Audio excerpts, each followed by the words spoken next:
Hey guys, it's n0thing Gilbert here. I'm going to be doing a quick EG pro tip video sponsored by MSI.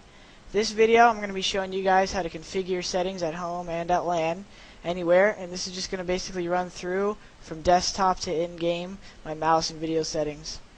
So, freshly booted up MSI G series laptop right here. I'm just going to go ahead, feel it out. Sensitivity I can already feel is a little too fast. I'm going to go in the start menu. I'm going to go to the normally control panel to get to the mouse options. Pull up the mouse. See, you're at the pointer options here. It's at about 5 notches right now. I'm going to bring this down to 3. I always make sure my DPI is set on 1800 on this mouse. It's just default on high, so I'm good. After that, check if there's any mouse drivers. A lot of times when you're at LAN and whatnot, people just installing everything, so you just really got to check for all this stuff to make sure that everything's proper. Now, so let's see. Add, remove programs. Here we go. Alright. Nothing's in here. Got just basic stuff. No other drivers. That's clear. Good to go. Next thing I check. Mouse hertz. This is a relatively new thing. It's I just started using it about last year, so it's a pretty good product. It really improves the precision of your mouse on LCD especially. So I like to use that every tournament I can. There's 2 different types. I'm going to show you both. There's one for Windows XP. There's another for every other version, basically. The XP version, here you can look at the screen. It's USB MRS 11. Normally you just double click on it, hit run. I already had this configured earlier. Hit patch. Comes up. You could patch to 250, 500, or 1000.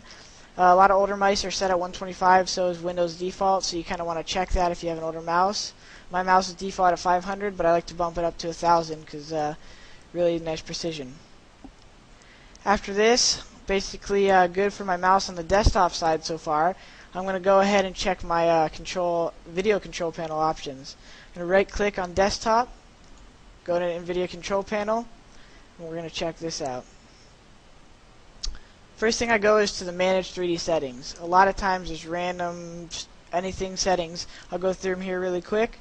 We got anisotropic filtering. I never use this. I like to keep all this off. It's at 4x right here. I'm going to select off, scrolling down. Texture filtering quality. It's already set at quality, which is the default. I like this. I use 800 by 600, so it's not as dependent on seeing through little grates and stuff like on Inferno. But if you're using 640, you might want to look into using quality or high quality to help you see through those little cracks.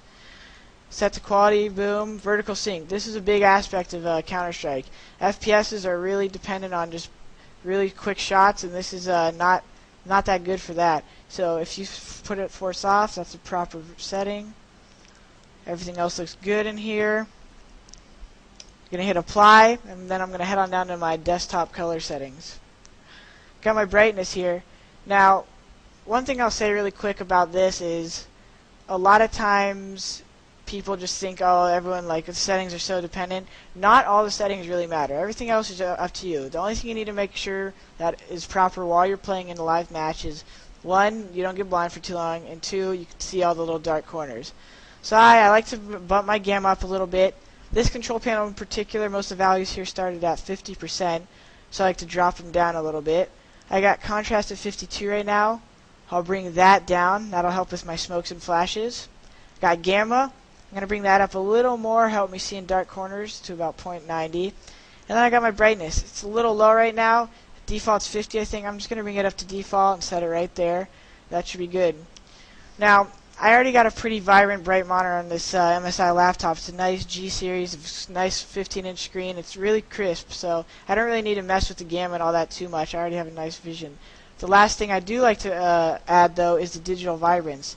Although it's already nice and clear, this adds really cool color to all the textures around the map, and I really like having this on there. So I think it is a little lower. So yeah, it started at 0. So I'm going to go ahead and bring it up. I bring it up to 70. It's higher than most users. A lot of people do 50 or none or 30, but I know a lot of pros just say it's whatever. Some people use 0, so it's really just preference. I like seeing the nice colors around. It's just good for me, and I think that does it for this. I'm going to make sure everything else is good in the other one really quick, scan over it. Seems good. I'm going to close these settings. And then next, I'm going to open up Steam, and I'm going to look at the launch options. The thing about launch options is a lot of people in the beginning stages of Counter-Strike don't really mess with these because they don't know much about what they're doing even. So launch options, I think, are a big step for people to make sure they're always implementing in their own configuration. I'm going to open up my Steam Games window here, take a quick look, right-click on my Counter-Strike icon, bring up to the properties. Once I'm there, there's a Set Launch Options button. Clicking that right here, bring it up. There's nothing in here. There's three basic commands that are the most popular usage of the launch options. There's no force MXL, no force MPARMS, and no force MSPD. All these have a little minus sign in the beginning of them, and it's basically all of them are mouse settings. All of them are horizontal, vertical, speed, all that stuff. I don't use MSPD though. That's what I was going to say originally. MSPD is something to do with X and Y axis. It's kind of uncomfortable for me. It adds a little too much Excel, so I don't really like to deal with that. After I got those two in, I check frequency, freak, 75 on LCD, 100 on CRT, set that all properly. I'm not quite sure what Counter-Strike's going to boot in right now, so I don't want to set it to anything just to make sure your screen doesn't have any problems. Close this. Everything's set for that. I'm going to go ahead and open up Counter-Strike. Looks nice, 800 by 600, got a nice vision. This monitor handles most resolutions really well for Counter-Strike. That's why I really enjoy playing on this. Brightness, resolution is already set. I use 800 by 600. It's a nice default resolution. It's like old school Counter-Strike, really clean. After that, gamma, 32-bit. 32-bit's always it's the legal value. Can't have 16-bit and don't really need it. Gamma, make sure that's full. In my opinion, like having it always full in game. Brightness a little less, about second notch, and right below the N. And then once you hit apply, it's gonna close and come back Counter-Strike. Then it's set.